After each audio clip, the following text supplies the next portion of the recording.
bekijk het maar.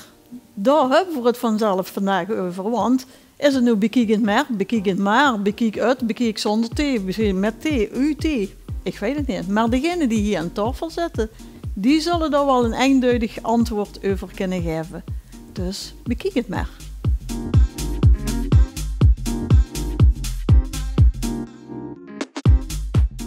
Nou, wat fijn dat ik vandaag gewoon eens dialect kan praten. Maar 3 uur voordat ze met Gijs Verbeter komen uit Zuid-Limburg. Dus mijn Romeins is niet helemaal perfect. Dus ik heb een mengelmoesje. Maar Marlie en Jos, hier weet alles van de basis. Zeg ik dat goed? Veldelijke kring. Leg uit eventjes wat het Veldelijke is voor degenen die het niet weten. De Veldelijke Limburg is een organisatie wat zich inzet voor het Limburgse dialect en ook voor de volkscultuur. We hebben een groot aantal kringen, dat wil zeggen lokale verenigingen, en we zijn van de kring Remun. En wat we doen, we organiseren activiteiten, vergeven werkjes uit, kalenders geven we uit. Ja, proberen het eigenlijk zoveel mogelijk te stimuleren, niet maar niet. Ja, en als mensen een vraag hebben, wie schrijft ze dat, of wie willen het gecorrigeerd hebben of zo. Dat doen we ook. Dat zijn van de kleinere activiteiten. Dus mensen kunnen ook zomaar bellen om te vragen van wie schrijft het? Ja, wie schrijft ze dat? Ik kreeg wel eens dat ik er zo'n vraag. Niet altijd voor gewoon gebruik, maar dat ik ook voor, ik zal maar zeggen, een communieprintje, een oude advertentie. Gedachtenisprintje, ja. Dan bel ik 3 altijd. Dat werd het ook meestal. Ja, maar ik weet het ganze zin in de wereld klein is. We hebben het net even voordat je naar het andere programma aan de gang was, even met de 2 velken mensen over gehad. En ik heb in die 10 minuten dat ik met Turlen samen gezeten, toch weer een paar dingen opgestoken. Maar dat heeft ook te maken dat, ook in het Remuntje, hebben we het al over gehad. In Nederland kent ze weer een andere, nu ben ik in de geboren Nederland, maar in een feit opgegroeid. Hè. Vroeger hoorde het gebroken, dat duurde ik in Nederland. Maar dan zijn er toch weer verschillende, Kapel, Neel, Kemp, Veld, die hebben allemaal weer net iets anders. In de binnenstad spreken ze over proficiat. Maar ik heb nog nooit immers proficiat gewend. Ik heb altijd een proficiat gewend. Proficiat is misschien weer in die kringen. Hè. Dus ik heb heel stiekem, en in het Hoes van Limburg, wat we hebben op de Philipslijn, hoorde ik onlangs, dat als ik met dubbel E ga schrijven, ik heb dat altijd met dubbel E, dan werd het niet zo in de presentatie wakker geschud. Ik denk, dat moet gaan niet met dubbel E. Dus het is wel altijd leren. En zo'n beetje hypocriet zijn als we dit gingen bekritiseren, maar het steekt wel wat we willen lezen. En heel vaak gaat het mij erom dat mijn kinder of mijn omgeving plat spreekt. En op sociale media, Facebook schreef ik 90% plat. Mijn mupjes, mijn kreten. En af en toe zeg ik, ja, maar dat versta ik niet. Ja, dan moet ze me gewoon vrienden, zeg ik dan dukker. Want ik wil toch zoveel mogelijk dialect spreken. Want wie is het met het Veldelijke kring? Blijkt het dat je nog steeds nodig zit? Of is het meer een club die het warme hart toedraagt? Of is de noodzaak groter? Nou ja, de noodzaak is er altijd. Er moet denk ik wel een club zijn wat een beetje het eigenkunde is, zeg maar, in het dialect en dat ook vormgeeft en aangeeft op het moment dat het net even gaat minder gaat. Maar op dit moment hebben we de week in de zeilen en er wordt ontzettend veel georganiseerd op het gebied van de Limburgse volkscultuur. Heel veel gesproken, geappt, geschreven, dit soort programma's. Dat had ze 15 jaar geleden niet. En als het dan om de schriefjes gaat, dan zijn we geen politie. Dan zijn we eigenlijk diegene waar er lang blij is, dat iemand hoe het hert spreekt. Zijn moederstaal, letterlijk zijn moederstaal spreekt. En als het dan aan en toe een komma fout staat, ja, dat is dan maar zo. Nee. Dus, maar het is nog, voor wie het wel nog altijd nodig gaan, maar voor zien we dat niet zo, toch? Maar Marlie, nu komt zo vaak in contact, denk ik, nog via de winkel met jongeren. En ik hoor toch eigenlijk heel veel het Engelse en ook toch het Nederlands. Dat ze minder dialect spreken, gesproken werd. Ik merk er aan de jeugd, als die komen in de winkel en die vragen het ene of het andere, dan hebben ze in een zin 2, 3 Engelse woorden die ze gebruiken. Ze hebben ook een beetje de afgekorde woordjes. Ze vergeten bijvoorbeeld wederkerig voor dat woord, zo wie we dat geleerd hadden vroeger. Ik heb dat bij, maar ik heb dat niet bij mij. Dat is wel. De kallen wie ze appen. Ja, precies, maar dat is ook zo. Ja, dat is een beetje verarming van het taalgebruik. Maar van de andere kant, als ze dan toch willen dat ze haar appjes versturen in het dialect, dat vind ik al een heel groot goed. Ja, zeker. En ik hoor ook van jonger elders die zeggen van ja, ik doe het zo mijn best, ik spreek altijd Romeins tegen hem. Maar hij spreekt Nederlands strak, dan komen ze dus van scholen af, van peuterspeelzalen of hoe dan ook. En dan hebben ze wel vriendjes en er wordt Nederlands gesproken in de klas. Dat hebben we vroeger ook gedaan, veel moesten op school ook Nederlands spreken. Maar de toesituatie bleef in het dialect, en dat was natuurlijk toch wel een preetje. Ja. Maar ik heb wel zo'n idee dat deze regio, Limburg, wat doet bij de grens in België. En Limburgers hebben het volgens mij heel erg aanzicht om ook aan te passen. Als mensen Duits spreken of Engels, geef ze dan met, dat wist je niet, in die eigen... Is het dan zo, door met bewezen, dat Limburgstalige mensen zich makkelijker in een andere taal voeren? Want dat weet ik niet. Maar dat valt me wel op. Ik merk dat ook aan mezelf, dat ik heel goed switch naar wie aangesproken werd. Ik denk dat het een fatsoenskwestie is. Ik denk dat ik zo opgevoed ben dat als iemand zich de wijk vroeg, in de feit moest ze dan voorzichtig bezien was en de Duitser in de wijk vroeg, dan zeggen ze moesten hier oversteken. Als het rood is, dan moet dat zeker niet. Begrijp je? Maar ik denk dat het een seizoenskwestie is. Het is zelfs zo, als ik in Duitsland ben, probeer ik Duits te spreken. Als je naar Spanje gaat, probeer ik. Als het even gaat, probeer ons altijd aan te passen. Maar dit is ook bewezen, dat mensen die in twee talen zijn opgevoed, makkelijker een nieuwe taal leren. Dus als mensen gewend zijn van hoe ze het dialect te spreken, we weten precies wanneer we dialect spreken en wanneer we Nederlands spreken. In Amsterdam hebben ze daar meer moeite met. Ze denken dat ze Nederlands spreken, maar ze spreken ook een soort van dialect.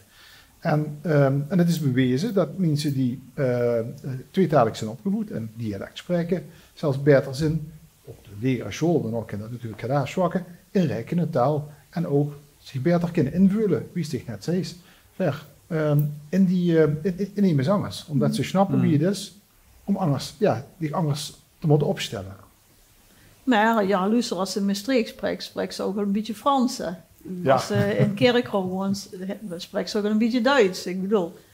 In Herkenbosch spreken ze al Duits, dan noemen ze zelfs Klein Kullen. Dat ze ooit een keer de naam van die carnavalsvereniging verkeerd hebben geschreven, is het Klein Kullen gebleven. Want dan schreven ze door met OA, terwijl het eigenlijk AO zou moeten zijn.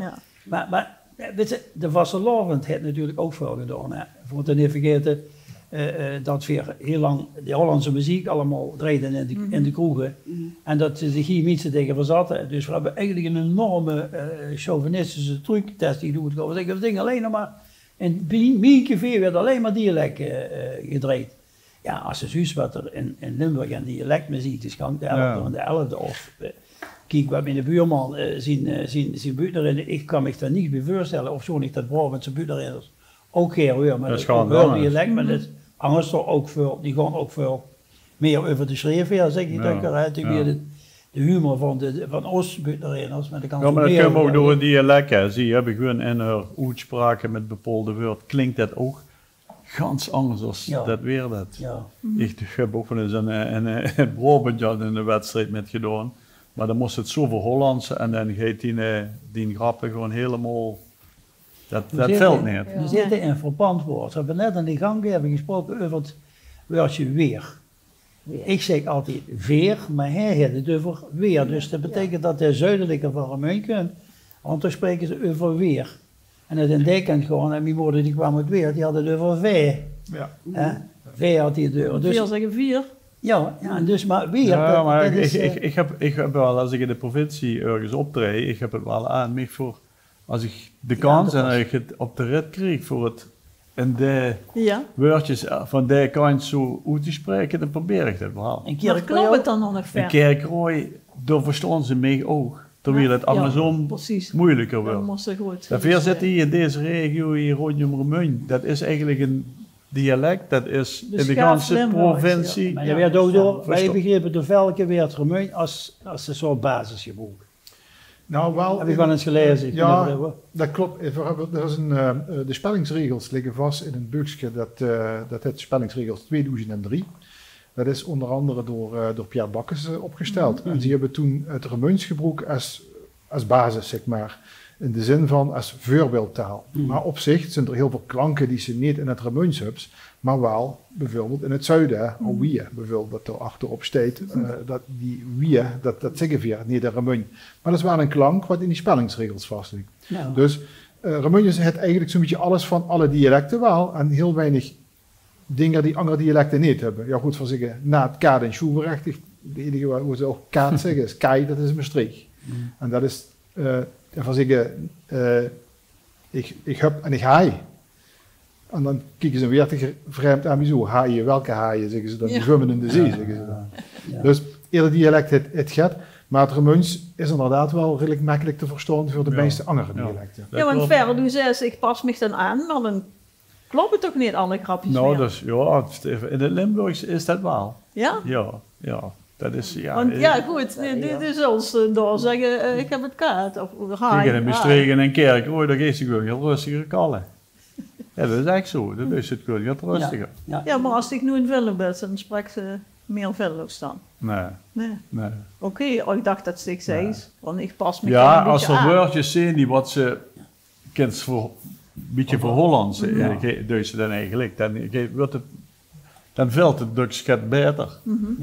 Dan is het begrijpelijker voor de mensen Juist, dat die wat in bedoel de ik. zaal zitten. Ja. Maar ik ga niet zeggen, ik zit 2 jaar in de Staten, maar ik spreek in de Staten veel rustiger. Ja. Als in Remeun. Ja, dat is een veel. Als ik heb wat kluiven. Nee, maar dat is wel voor de Ja, maar- volgende. Ja, we hebben inderdaad een meisje bij ons bij de fractiemedewerker, een geweldig meisje, uit Maastricht. En dan merk je wel heel vaak dat ze weer ploffen. Hè. Bij de Limburgs, dat is hop, spontaan, het gewoon. Slaan op hol. Ja. En daar heb ze inderdaad dat, ja. Ja. Zeg, Ja, doen ze het zelf in Maastricht. Ja, Dus ja. in de provincie hoe werkt ze. Dus Ja. dan in het gouvernement, dan is het allemaal anders. Hè. En Dat is waar. En dan kun je al die talen daar tegen. Ja, het gouvernement is dus sowieso rustiger, toch? Ja. Je bedoelt de ambtelijke kant. We laten ons niet op. Ja, We gaan alles langzaam, of niet? Maar we hebben dus in het gouvernement, en wie het vorig jaar in de Staten kwam, toen kwamen er dialecten die geven bij. En toen hebben we er een motie van gemaakt en dat werden toen breed gedragen. Alle statenleden vonden het, ook die wat het niet verstaan, vonden het geweldig. Maar daar hebben we nog een hele weg te gaan om de mogen in die staten geen beslissingen nemen, wettelijk, die ze thuis in het dialect, dat mag niet. Dus we zijn er toch echt over aan het bedenken, want we willen toch hier ergens, misschien dit jaar niet meer, maar zo snel mogelijk in een keer een beslissing nemen. En ook een vergadering hebben in het dialect, maar dan moesten ze dat allemaal gewoon ondertitelen en zo daar is allemaal. Dus, maar op een of andere manier hebben we volgens wel als taak opgedragen om, en dus breed werd het gepakt, om echt ook het dialect te brengen, wat ook het Friese is. Maar dan moeten we nog, dat weten ze bij welke veel meter en in het Limburgoes nog meer. Dan moeten we een hele hoop stappen doen. En daar bemoeit zich zelfs Europa met. Hè. Het is niet zo dat ze dat in Maastricht kunnen beslissen en ook niet in Den Haag. Maar dat is zelfs een zaak die moesten dus Europees aankaarten. Maar nu is het zo dat Geer wilt, ik snap het helemaal. Maar dan vind ik het zo jammer dat ze dan bijvoorbeeld een L1 hebben als Limburgse zender, die dan toch min of meer, wat ik dan hoor, hè, geaffecteerd Nederlands probeert te praten. Ja. Nou ja, Vind ik echt jammer. weet ik niet. Ik vind wel dat het Limburgs zien, de zeel sluimert er altijd tussendoor. En of ze nu de avond- of de ochtendprogramma's beluisteren, als ik kijk ook de ochtendshow bijvoorbeeld, inderdaad, dat werd, de voertaal is door Nederlands, maar die switchen zo allebei. Ook die wat niet geboortig zijn en wat de moedertaal dialect is, zo om naar het plat. En die dragen ook de cultuur uit van het Limburg en van het Limburgs. En dat is misschien nog wel belangrijker. Wat gevoel er is. Taal is één ding, maar ook wie brengt ze het. Ja, dat is ook Dus zo. eerst dat is wel ook er hing ook een andere reden aan vast. als je een nieuwsprogramma maakt, en het nieuwsprogramma werd ook heel vaak gesjoept, zeg ik altijd, door de vaderlandse televisie. Dat snap en dan ga je het niet, als ze dat in dialect maken, dan moesten ze dat gaan ondertitelen. Dus heel vaak is het voor L1 ook belangrijk dat stukken van haar uitzending op NOS komen. Ja, en die gaan neer bij NOS, de jongen onderweg noemt dat. Ja, dat is een prachtig programma, daar kan ik de hele tijd naar kijken. Wie die gewoon Botteweg met mensen gaat praten. Dat snap ik, maar waarom willen ze dan zo'n taalgebruik hebben alsof ze boven de rivieren komen? Dat geaffecteerde Nederlands. Maar niet te laten horen dat ze... Ik spreek ook gewoon Nederlands, hoor, maar ik ben blij dat ik een zachte G heb. En ik ga het echt niet veranderen om dan, weet je niet, interessanter of meer dat is het geaccepteerd. niet. Of, wat is het? Ik denk dat ze de idee hebben, en dat is ook terecht denk ik wel, dat ze willen voor alle Limburgers programma's maken. Iedereen moet het kunnen verstaan. Dus niet alleen die lui wat plat spreken. Ja, en dat is ook de reden waarom in het parlement, in het Limburgs parlement, Nederlands werd gesproken. Iedereen moet het kunnen verstaan. Maar daar kunnen ze een balans in vinden. En de afgelopen jaren was die balans gaat meer naar het plat en nu zie je gaat meer naar het Nederlands. Maar ik merk dat iedereen wel zijn weg in vindt. En dat is gewoon bedoeld dat iedereen het kind verstaan. Want van Veldeke hoeft ook niet iedereen dialect te kallen. Hoe het omgeet dat jullie zich verstaan. Daar wil ik even ja, goed, als ze op de... Dus toen was een programma op de televisie wat de politie in Maastricht. Ja, maar die kunnen Nederlands spreken wat ze willen, maar de huur is het duidelijk dat het... Ja, maar dat vind ik dus ook... Ja, dat zijn vind ik wel de charmes. En dat bedoel ik net, hè. Ja. Waarom zou ze dan dat niet meer mogen horen, dat ze uit Limburg komt? Ik ben er trots op. Ja, maar toen hebben ze die zegt, maar ze allemaal als mensen die zal ik met de arbeidsmigranten van vroeger, als je die kinderen van die... Heurst, als een arbeidsmigrant die kinderen van, als ze uit Limburg kunnen, of die kunnen uit Amsterdam, want die zag de G ook. Ook al is dat niet zo opgevoed, want dan denk ik, het ding is dukker, als je naar de Tigers gaat kijken, en die hebben die jongen die komen uit heel Nederland, meestal Marokkaanse jongens, maar die wat die uit de buurt komen, dat hoort ze gelijk.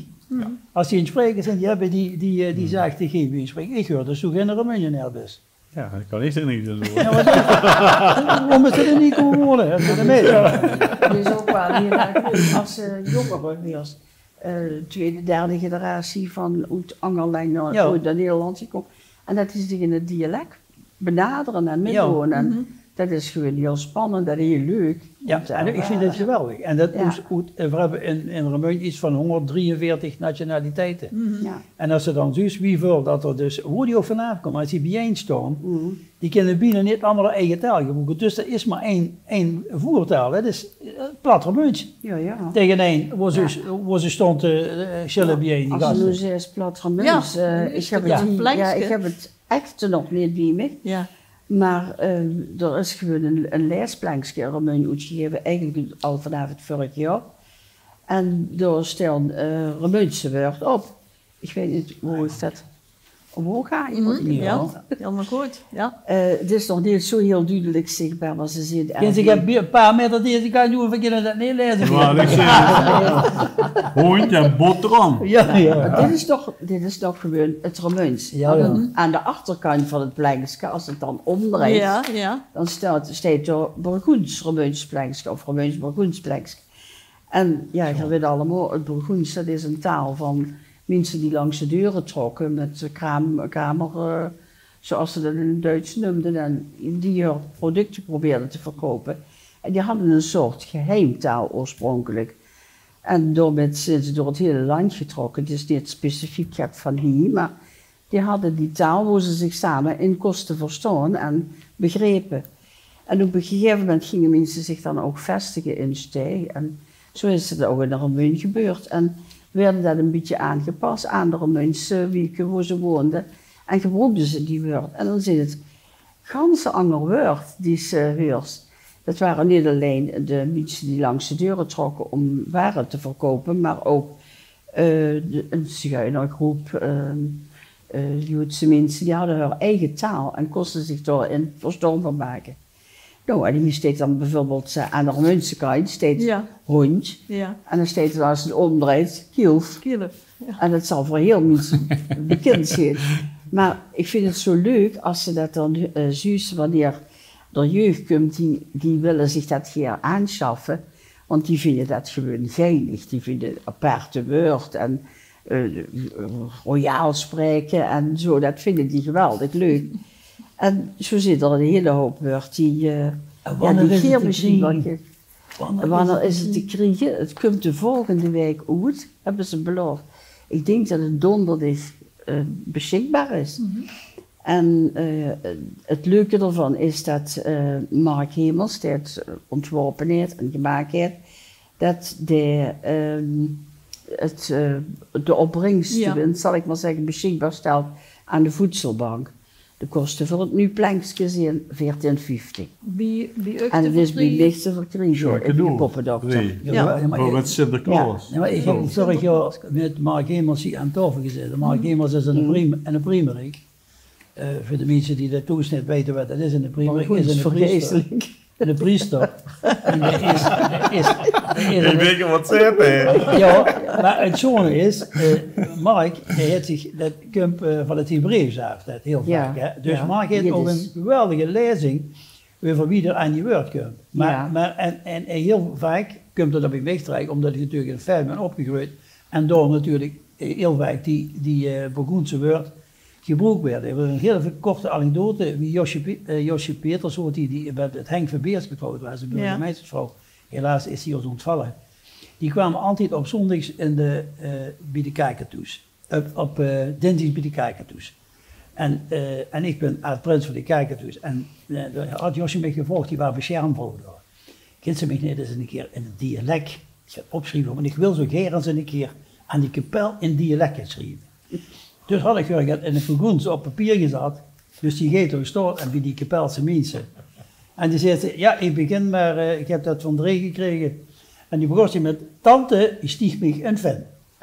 Dus de hele café, natuurlijk helemaal over, dus die zat recht in de gaten, dat ik hoor. Tante stieg me van, tante geeft me een boterham. Maar de meisjes stapten er ook in, dus maar die vonden het zo geweldig. Dat was sowieso een mensenmens, Josje van Henk van Beers. En die had er nooit meer mee gevraagd of ik er had willen. Dus dat tante stieg me geen fan. Maar als ze echt dat Burgoens, als iemand nog ooit nog een buurt maken met dat Burgoens, dan moest ze met Mark dus een keer aan tafel zitten en met gaan echt. Dat zou een geweldig idee zijn om. Wie kent ze dat met gewoon niks? Als handelaar. Maar die hadden net gezegd, maar handelsvolk vroeger. Mark is pastoor in Eigelshoven. Egelser. Egelser, ja. En hij heeft daar ook in de buurt een gehucht waar heel veel Burgoens nog gesproken wordt. En hoe ook veel genoteerd wordt en zo. Dus dat is best wel een vereniging die Burgoens spreekt. Ja. Maar sowieso, die streek waar Burgoens gesproken werd, die zit niet toevallig aan de grens. Die loopt inderdaad van Hoer, Eigelse, Groenstraat, Remuin tot aan Venlo. En dat zijn, dat was het nog noordelijker. En nog noordelijker, inderdaad. Dat was dat Jiddische. En dat werd daarna dus ook door, veel door smoegeleers werden dat gebruikt. Dat was die geheimtaal. Die gebruikt werden, zeg maar, om elkaar boodschappen door te geven. Dus dat is heel typisch, een heel Spaans sprook is dat eigenlijk. Wat een beetje de Vriestaat is. Als ze hoort Sikske, weet ze dat wat ze zeggen? Beetje. Sikske, ja. Dat is het Engels weer uit Sik. Ja, daar zitten natuurlijk. En Kilef heb ik begrepen, is ook de Turks. Dat betekent ook gewoon zo'n beetje. Dat ken je. Ja, maar de dingen heeft toch echt een geweldige oeling bij Witte Mark Hemels. Omdat hij dat Hebreeuws heeft, dat gestudeerd heeft, zich daarin verdiept. En dan kunt hij heel vaak van die woord kunt hij dan tegen. Maar als het, dan gaat hij me er echt voor, gebruiken ze die woorden. Vorige week hebben we het over dit plankje een paar keer strijverie over gehad. Ja, en dan had er bij betekenen van kerel, had ze, is het bink? Of wat is het, hè? Schoftig de bink. Ja, schoftig de bink. Kijk de kerel. Maar dat is echt, hoe moet je het zeggen? Dat Burgoens, wie dat vroeger was, en Remuin was handelsvolk, hè? Die gingen vroeger met haar pakketten heel vaak gingen die mensen de grens over. Maar ook de kermisreiziger had dit soort taalgebroek. Dus, de Romein zeggen ze trouwens ook begoons, hè? Niet bargoens, maar begoons. Dat is het Romeinse woord voor bargoens. Ja. Ver, maar dat denk ik wie steeds tegen we nu in, want toen ga je dadelijk weer een buurt schrijven, of ze denk ik al gedaan, hij zal wel weer klaar zijn. Succes gegarandeerd. Maar trekt zich het aan van andere Limburgse klanken? Dus ik spreek een beetje ABL. Je moest proberen beschonbaar te zijn in de ganse provincie. En, ja, ik gewoon niet. Ik huur heel veel woorden als ik net zei van de begoens. Ja, ik zou ze nooit gaan gebruiken. Want ik weet zeker, kom ik in een regio zitten, zullen ze gaan kijken van... Nee, maar ik ben het niet gans met ik eens. Als ze met nums in die bagage, hoe ze kindgebroeken en niet kindgebroeken. Want Pierre Knoop kon zo lekker zingen met die, wat ik ook voor je Toon Hermans. Als ze op televisie waren, ik was zo chauvinistisch, dat is er een van ons. Ja. En als ik in Amsterdam bij mijn ouder was er een van ons. Maar ook duidelijk Limburgs afkomstig, hè? Wie mooi Nederlands dat er ook gesproken, maar toch duidelijk Limburgs. Ja, en dat was toch een van onze groot voorbeelden. Ja, dat vind ik wel. Ik bedoel, hij had het eigenlijk heel erg op doorwoord toen dat hij het ook, al best wel een hoop butenreters, maar hij had het eigenlijk op een podium gezet en vroeg door op de Nederlandse televisie het aan te durven te zetten en ook nog succes te hebben. En daarvoor is hij ook aan die kant heel veel gevraagd geworden. Nou, daar hebben ze ook collega's... Limburgs kampioen geworden. 3 keer. 3 keer. Maar daar hebben ze ook collega's, wie de collega van ik uit Kerschool, die spreekt echt... Verkozen.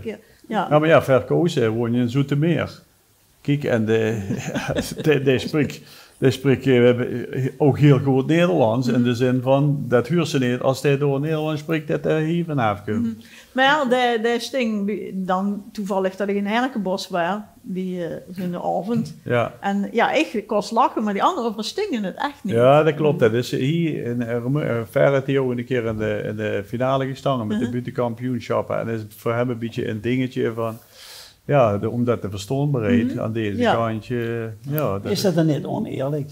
Ja, dat wil ik net vragen. Houdt ze daar dan aan vast of geeft ze daar aan toe? Wil ze toch goed, de Vrede LVKA, die streven er nog voor het eigenlijk regio. Ja, en de veuren zijn altijd door de hele provincie. En ja, omdat Remuun centraal ligt. Kijk, als mensen van Venrooy naar Kerkrooy moeten...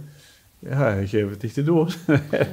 Dat is een hele onderneming. Ja. Nee, maar als je terugkijkt naar de geschiedenis, dan zie je toch heel vaak Midden-Limburg als kampioen werden. Ja, dat is al niet waar. Nee, is dat niet? Maar de laatste paar jaar zijn nog niet zo het Venrooy. Nee, maar dat hebben ze over de laatste paar jaar. Ja. Ik weet Jantje Gerards, die kwam... Ja, maar ja, goed, die wat in die tijd, die buiten, die kwamen allemaal uit deze regio. Ja, toevallig is dat zo. En dan hoor Pierre van Helden, ik noem maar het Melderslo, dat is officieel in de keer Huub Stassen, dat je moet voeren daar. Gilbert Petit uit Ulestrode, dus wat voor de deur. Missiewerk. Ik denk dat de Midden-Limburg missiewerk heeft gedaan. Ja. Net zo wie Venlo dat op liedjesgebied heeft gedaan. Ja. Daar komen de schoonste liedjes, vind ik nog wel iets vanaf. En het gesproken woord, dat is echt inderdaad, dat begon bij Toon Hermans, bij Pierre Knoops, Ton Johanna. En dat heeft zich goed geweerd eigenlijk over de provincie. En nu, zoals het dat, en dat is het journal daarvan, de hele provincie dat overgenomen. Ja, maar goed. Een Kerkrooy was vroeger ook al Frans Hazeleer. Ik bedoel, dat was ook een kunstenaar met woord. En dus ik denk dat dat altijd, en wie heet die mannen uit Venlo? Ik kom er even niet op. Nee, maar... Van Pollux. Er waren ook, ik geloof, 3 broers die ook buiten. Ja. En die sketches en ik denk dat het... Ook met name de humor door de ganse provincie hergedragen. De humor ligt op straat. Maar dan moest het wel oprapen. En weet het... Inpakken. De kalender terug. Dan moest het in verwelken, weet het te verwerken. Oh joh, de titel heb je heeft nog een doos bonbons of dit al liggen. Ja, de kalender, 364 dagen. Ja, inderdaad. Dat is onze veldelijke kalender. Dus we hebben dit jaar een beetje minder als... komend jaar een beetje minder als vorig jaar. Ja, dit jaar. En net zo duur. Maar het is net zo duur inderdaad. Inflatie. Dus al de 8e kalender die we al hebben eigenlijk. Ja. En het leuke daarvan is, elke dag heeft zijn eigen spreuk. Een hele simpele, 16 meer. En wat 20 bijvoorbeeld. Op de 19e van iedere maand scheldwoord. Maar voor de rest, iedere dag een glimlach. En te koop die money, hè? Overhangeren, ja. Oh.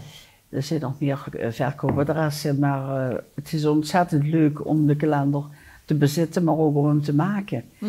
Er is heel veel woord, heel veel spreuken aangedragen. Mensen komen en hebben ze die al, of hebben ze die al door doorgegeven. Of zet je dat dan eventueel erin als er gelegenheid voor is. Ja, het is een ontzettend leuk geheel, de kalender. En ik merk ook aan de mensen dat ze niet geheel zullen missen. Wordt veel. Ik wil heel niet is de koop voor mij is het maar een begrip, maar we moeten wel voor de mensen die toezitten. Ja, Munsterplein. Nou, ik zal even vertellen wie de kalenders verkoopt. Dat is de Bruna in de Neerstraat, Theeboom in de Neerstraat. Wie weegt dan als poppendokter? Nicole. Munsterplein. De poppendokter, ja, weet je niet precies. Munsterplein, ja.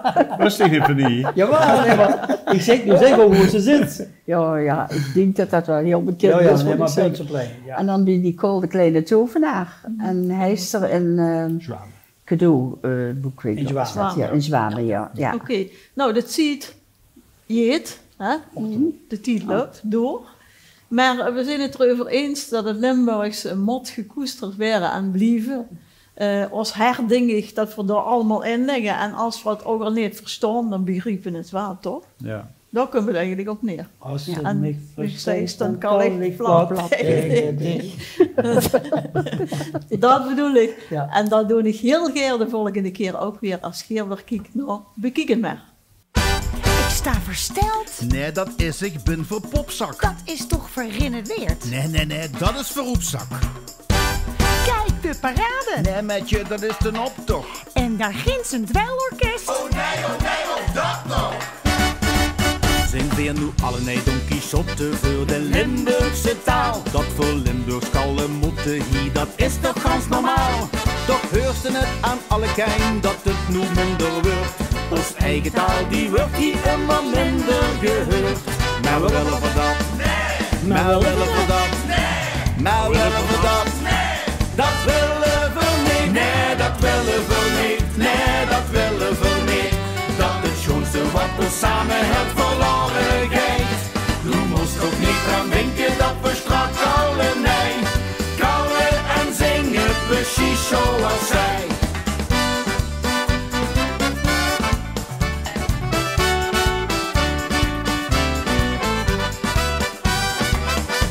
Ik werd erop gewezen, maar toch drink het niet door. Dik genoeg gelezen, denken dat is niet waar. En Bert dat dit zou horen, vulde zie zich verneukt. En zo ziet tot in eeuwigheid om het gebeurd. Maar we willen voor dat, nee. Maar we willen voor dat, nee. Maar we willen voor dat, nee.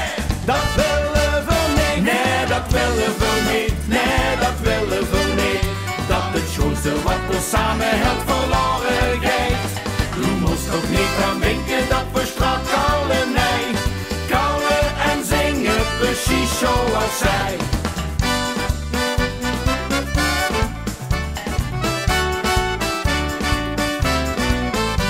Nu stel ik eens voor, ja stel ik eens voor. Het OLS op zijn holles. Nee, dat willen we niet. Vastelavond op zijn holles. Nee, dat willen we niet. Alle puten in het holles. Nee, dat willen we niet. Het LVK-gans in het holles. Dat willen we niet. Dat geen chaos niet.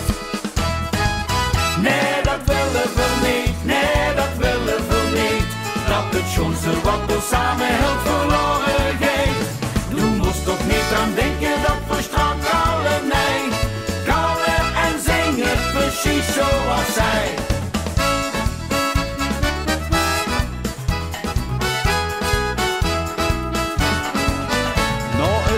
Van dat prachtig liedje van Rauwenhezen stijden onze ogen onze grootste wens te lezen. Wordt onze bescheiden wens dan toch nog vervuld? Dat niet gans Holland Maar dat gans Limburg, ja dat gans Limburg weer Limburgs loopt. Want dat wil we zo ger, ja dat wil we zo ger. Het is de sprook van pap en man van ons van vroeger her. Zijn die zangerige klanken waar ieder van helpt. Wie schoon is gans Limburg, dat wil Limburgs loopt. Ja la la la la la, ja la la la la la, ja la la la la la la la la la la la. Zijn die zangerige klanken waar ieder van helpt. Wie schoon is gans Limburg, dat wil Limburgs loopt. Wie schoon is gans Limburg, wie schoon is gans Limburg, wie schoon is gans Limburg, dat wil Limburgs loopt.